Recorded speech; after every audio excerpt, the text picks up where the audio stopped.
వినయ్ గారు, కడప, రాజంపేట, రైల్వే కోడూరు, తిరుపతి ఈ పరిసర ప్రాంతాల్లో మిమ్మల్ని ఎప్పుడైనా శ్రీధర్ గారు తీసుకెళ్లారా, బలవంత పెట్టారా, లేకపోతే మీరే సంతోషంగా శ్రీధర్ గారితో వెళ్లాల్సి వచ్చిందా? ఒక్కసారి తిరుపతికి వెళ్ళామండి. అది కూడా ఏదో ఫంక్షన్కి తీసుకెళ్ళాడు.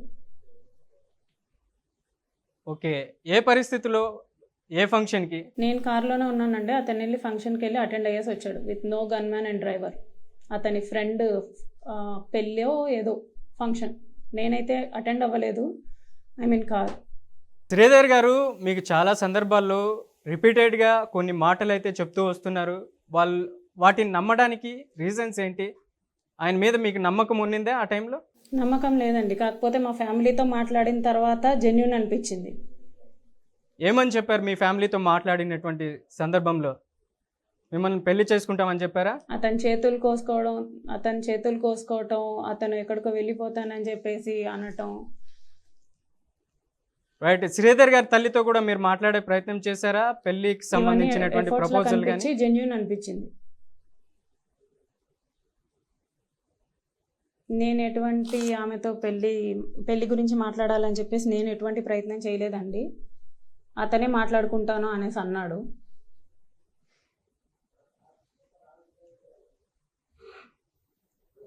చేతులు కోసుకోవడం కూడా అట్లాంటివన్నిటి చేయకూడదు ప్రస్తుతం ఉన్నటువంటి పరిస్థితుల్లో. అలాంటి వ్యక్తిని మీరు ఎలా నమ్మారు అటువంటి పరిస్థితుల్లో?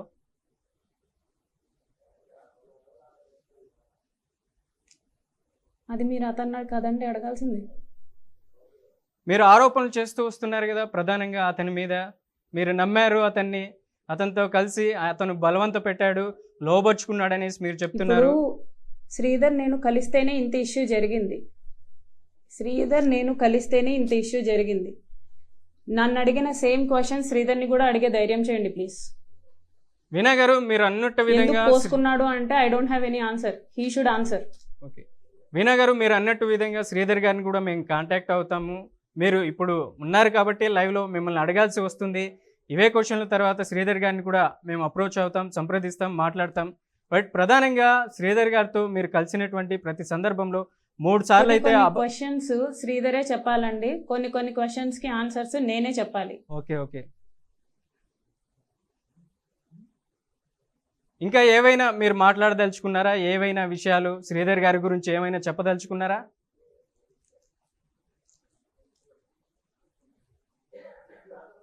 లేదండి, ఇంకేం లేదు. వినయ్ గారు, చాలా వరకు వినయ్ గారు ఒక క్వశ్చన్ మీరు చాలా వరకు చెప్తున్నారు.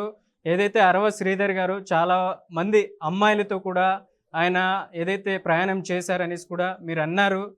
అటువంటి పరిస్థితుల్లో వాళ్ళకి సంబంధించినటువంటి విషయాలు ఏమైనా మీకు తెలుసా?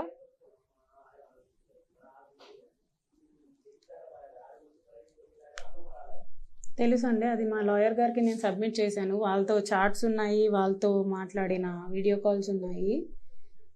అవన్నీ నేను సబ్మిట్ చేశాను. కోర్టుకు కూడా సబ్మిట్ చేయబోతున్నాను.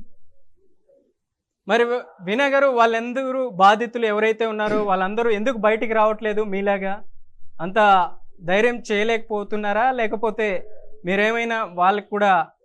అది మీరు వాళ్ళని అడగాలండి, నన్ను ఎలా అడుగుతారు? ఎంతమంది ఉండొచ్చు అండి? ఒక ఉద్దేశపూర్వకంగా అరవ శ్రీధర్ గారు సంబంధించిన బాధితులు ఎంతమంది ఉండొచ్చు?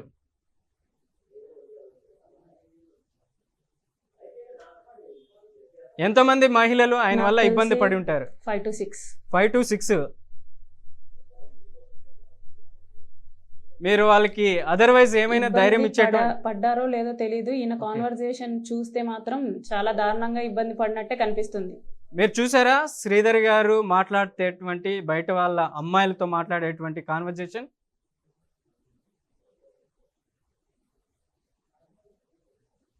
కాన్వర్సేషన్స్ చూసానండి, చూస్తున్నా. ఏమున్నాయండి ఆ కాన్వర్సేషన్లో? ప్రధానంగా మిమ్మల్ని ఇబ్బంది పెట్టేటువంటి కాన్వర్సేషన్స్ ఏమైనా ఉన్నాయా? అవన్నీ మేము కోర్టుకే సబ్మిట్ చేస్తామండి. ఎందుకంటే మేము అవతల అమ్మాయిల్ని మేము ఇబ్బంది పెట్టాం. మేము మీకు న్యాయం చేయాలి అనుకున్నప్పుడు వినయ్ గారు, మీరు చెప్పడంలో తప్పు లేదు. మీరు ప్రధానంగా మీడియాని అడ్రస్ చేశారు. మొదటగా మీరు ఏదైతే ఎవిడెన్స్తో కూడా లాయర్ల సమక్షంలో కూడా కోర్టు నాకు న్యాయం చేస్తుంది. సో కోర్టుకే సబ్మిట్ చేస్తానండి. నా గురించి నేను బయట పెట్టుకున్నాను, నా గురించి మాత్రమే అడిగితే నేను చెప్తాను. Other than that other girls గురించి నేను చెప్పను. మీరు అదర్వైజ్ వీణా గారు ఏం కోరుకుంటున్నారు ఇప్పుడు ప్రస్తుతం ఉన్నటువంటి పరిస్థితుల్లో?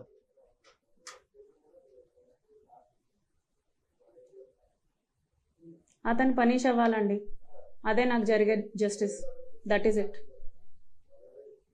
ఎలాంటి పనిష్మెంట్ కోరుకుంటున్నారు శ్రీధర్ గారి దగ్గర? ప్రాపర్ ఎంక్వైరీ నా మీద ఏవైతే నెగిటివ్ అలిగేషన్స్ వస్తున్నాయో ఐ విల్ బేర్ దట్. కాకపోతే ప్రాపర్ ఎంక్వైరీ జరగాలి, 1కి 2 సార్లు ఎంక్వైరీ జరగాలి, క్రాస్ చెక్స్ చేసుకోవాలి. అందరూ నిజమని నమ్మితే ఆబ్వియస్లీ శ్రీధర్ అనే వాడికి పనిష్మెంట్ దక్కుతుంది, what he deserve. First allegation start చేసిందే మీరు వీణా గారు. అవతల సైడ్ నుంచి వాళ్ళు కౌంటర్ ఇస్తున్నటువంటి పరిస్థితి మనం చూస్తున్నాం. అవి మార్ఫింగ్ మాత్రమే. ఆ ఫోటోలు వీడియోలు అని కూడా ఎమ్మెల్యే అరవ శ్రీధర్ ప్రెస్ మీట్ కూడా పెట్టారు, కౌంటర్ ఇన్ ద మాట్లాడారు. సెన్స్ ఏంటండి? Counter in the sense what? Okay, మరి ఇప్పుడు మాట్లాడట్లేదు ఏమండి? దాని తర్వాత కూడా నేను ఆగలేదు కదా. ఇప్పుడు తను ఏమైపోయాడు? మాట్లాడకుండా రావాలి కదా బయటికి.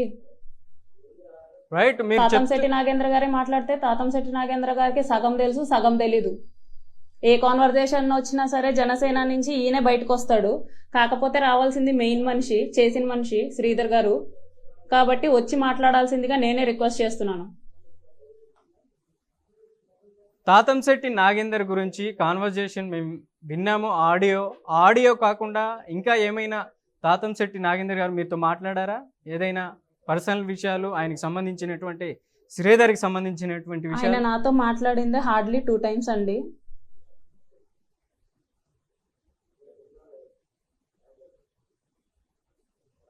వీణా గారు ఆయన క్యారెక్టర్ మంచిది కాదు అనేసి ఆ ఆడియోలో కూడా విన్నాం. అది పార్టీ మొత్తానికి తెలుసా, లేకపోతే మీ వరకే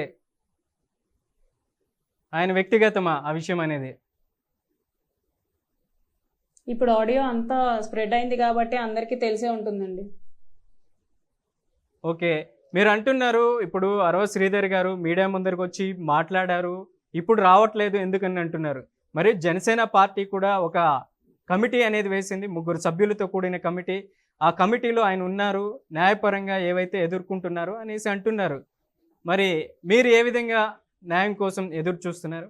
ఏ కోణంలో మీరు న్యాయం కోసం పోరాడాలనుకుంటున్నారు? ఇఫ్ కమిటీ నన్ను పిలిస్తే I'm happy to attend, happy to answer.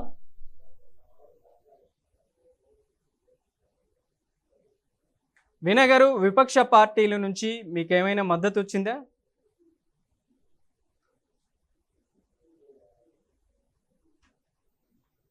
నాకు ఎటువంటి మద్దతు రాలేదండి. కాకపోతే వైసీపీ వాళ్ళే న్యాయ పోరాటాలు అని చెప్పేసి చేస్తున్నారు. వైసీపీ వాళ్ళు న్యాయం చేస్తామని చెప్పారా? పోరాటం చేసింది కూడా తప్పులాగా బిహేవ్ చేస్తున్నారు. ఎందుకంటే నన్ను వైసీపీ వాళ్ళు పంపించారు ఎక్సెట్రా ఎక్సెట్రా అని చెప్పేసి నన్ను అంటున్నారు. కానీ అలాంటిదేం లేదు.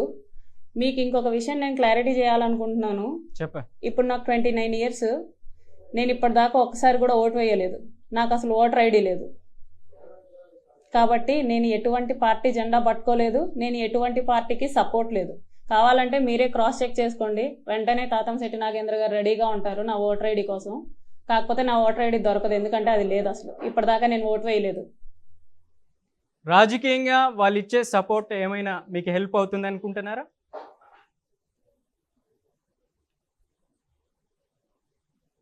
అసలు నాకెవరు ఫోన్ చేయట్లేదండి. రాజకీయంగా సపోర్ట్ వాళ్ళు చేస్తున్నారు బహిరంగంగా. ఎవరు చేస్తున్నారు వీణా గారు?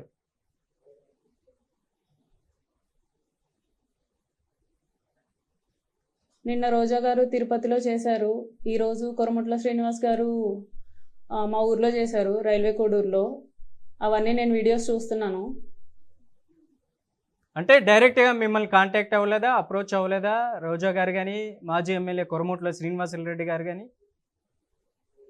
ఎవ్వరు ఎటువంటి కాంటాక్ట్ అవ్వలేదండి. ఓకే, మీ పోరాటంలో ఇప్పటి వరకు మీకు అండగా రాజకీయ పార్టీలు మాకొద్దు కూడా. ఓకే, మీరు వద్దు అంటున్నారు రాజకీయ పార్టీలు, రైట్. ఇంకో క్వశ్చన్, మీ పోరాటంలో ఇప్పటి వరకు మీకు అండగా ఎవరు నిలిచారు మీరు చేస్తున్నటువంటి పోరాటంలో? మీరెవరు చూస్తున్నారండి మీడియాలో ఇంటర్వ్యూస్లో? నన్ను మా లాయర్ గారిని చూస్తున్నారు.